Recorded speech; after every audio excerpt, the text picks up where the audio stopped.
হযরত শাহজালাল আন্তর্জাতিক বিমানবন্দরের cargo village এলাকায় যে অগ্নিকাণ্ডের ঘটনা ঘটে গতকাল দুপুরের পরপর, এবং সেই অগ্নিকাণ্ডের ধোঁয়া যদি বলা যায় এখনো আসলে থেমে থেমে ধোঁয়া কিন্তু আসলে দেখা যাচ্ছে, যেমনটি আপনারাও দেখতে পাচ্ছেন। এবং মূলত যদি বলা যায় আজ গতকালের পর থেকেই মূলত একটি আলোচনার জায়গায় উঠে আসে শাহজালাল আন্তর্জাতিক বিমানবন্দর, যে বিমানবন্দরে ঠিক রাত ৯টার আগ পর্যন্ত সকল ধরনের বিমান ওঠানামা কিন্তু বন্ধ ছিল, এবং যেখানে ফায়ার সার্ভিসের কিন্তু ২৫টিরও বেশি ইউনিট কিন্তু কাজ করেছে এই আন্তর্জাতিক শাহজালাল বিমানবন্দরের কার্গো ভিলেজে। যে জেনে থাকবেন যে একটি আলোচনার জায়গা উঠেছিল শাহজালাল বিমানবন্দর গতকালই থেকে আমদানি বিভাগের অংশের যে অগ্নিকাণ্ডের ঘটনাটি ঘটে, মূলত একটি কুরিয়ারের অংশের পর থেকে অগ্নিকাণ্ডের সূত্রপাত হয়, বিভিন্নভাবে যে আলোচনা করা হচ্ছে।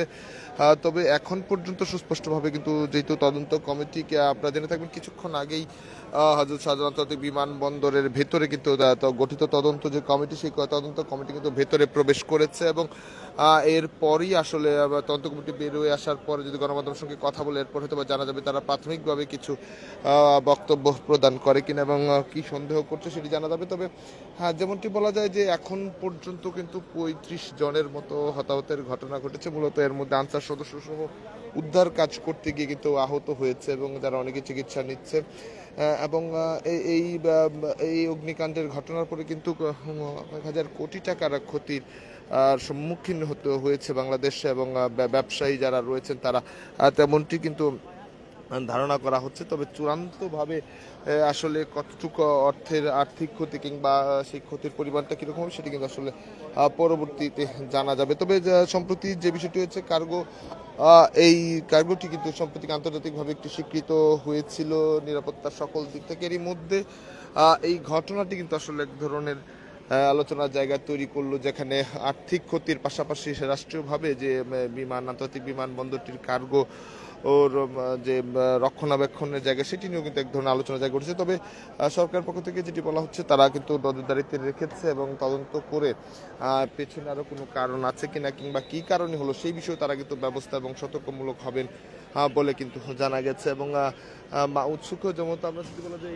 এই গেটটির ঠিক পাশে কিন্তু উৎসুক জনতার মানুষও কিন্তু আসলে এখানে অবস্থান করছে, ঠিক তেমনিভাবে যেহেতু বিমানবন্দরের কাস্টমস বিভিন্ন গুরুত্বপূর্ণ দপ্তরগুলোর অফিসে দিকে রয়েছে, এবং মানুষ এবং ব্যবসায়ীদের জায়গাও কিন্তু এখানে রয়েছে। আপনারা দেখতে পাচ্ছেন যে অগ্নিকাণ্ডের যে ঘটনার যে দৃশ্যটি আমরা দেখতে পেয়েছিলাম, এবং এখনো কিন্তু থেমে থেমে ধোঁয়া কিন্তু দেখা যাচ্ছে ঠিক বিমানবন্দরটির যে কার্গো ভিলেজ সেই অংশে বিভিন্ন জায়গায় কিন্তু এখনো আসলে থেমে থেমে ধোঁয়া কুণ্ডলি কিন্তু দেখা যাচ্ছে।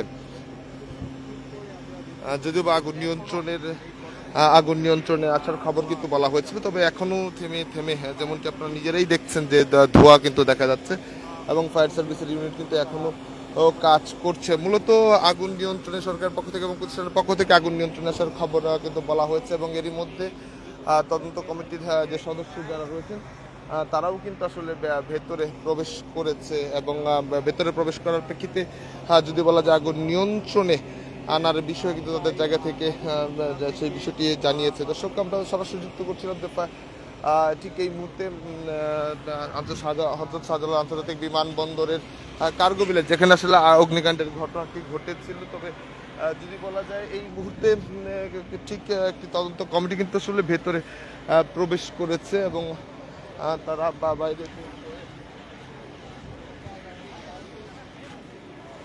তারা বাইরে বের হয়ে আসার পরই হয়তো আসলে জানা যাবে যে সেই অগ্নিকাণ্ডের ঘটনা কিভাবে সূত্রপাত ঘটলো, এবং কিভাবে সে আগুন আসলে ছড়িয়ে পড়লো, এবং সেখানে তাদের পর্যবেক্ষণটি কিন্তু আসলে জানা যাবে। দর্শকরা, সরাসরি যুক্ত ছিলাম হযরত শাহজালাল বিমানবন্দর থেকে, এবং এই ঘটনার প্রেক্ষিতে কিন্তু হাজার হাজার কোটি টাকার ক্ষয়ক্ষতির বিষয়টিও কিন্তু আসলে উঠে আসছে, যেহেতু বিভিন্ন জিনিস আসলে আমদানি করা হলো, এবং সব মিলিয়ে ব্যবসায়ীদের মাথায় হাত কিন্তু আমরা গতকাল থেকে যেমনটি দেখছিলাম, এবং সেই প্রেক্ষিতেই কিন্তু আলোচনার জায়গা উঠে এসেছিল আসলে কত পরিমাণ ঠিক আর্থিক ক্ষতি হয়েছে সেটি কিন্তু আসলে এখনো জানা যায়নি। তবে ফায়ার সার্ভিসের পক্ষ থেকে যে আগুন নেভানোর ক্ষেত্রে 35টির বেশি ইউনিট কিন্তু আসলে 25টির বেশি কিন্তু স্টেশন তারা কাজ করছে, ইউনিট কাজ করছেন। এবং এই প্রেক্ষিতে এই মুহূর্তে রাষ্ট্রীয় সরকারিভাবে কিন্তু বলা হচ্ছে আগুন নিয়ন্ত্রণে আনা হয়েছে ঠিক। তবে আগুন নিয়ন্ত্রণে আনার পরেও কিন্তু পর্যবেক্ষণে ঢুকেছে তদন্ত কমিটি এবং এখনও থেমে থেমে আসলে ঠিক কার্গো ভিলেজের যে কিছু কিছু ক্ষেত্রে ধোঁয়া কিন্তু দেখা যাচ্ছে। দর্শক, এই ছিল দেশবন্ধন লাইভে হযরত শাহজালাল আন্তর্জাতিক বিমানবন্দরের আগুনের পরিবেশের সর্বশেষ পরিস্থিতি। পরবর্তী আপডেট পেতে দেশবান্তরের সঙ্গেই থাকুন।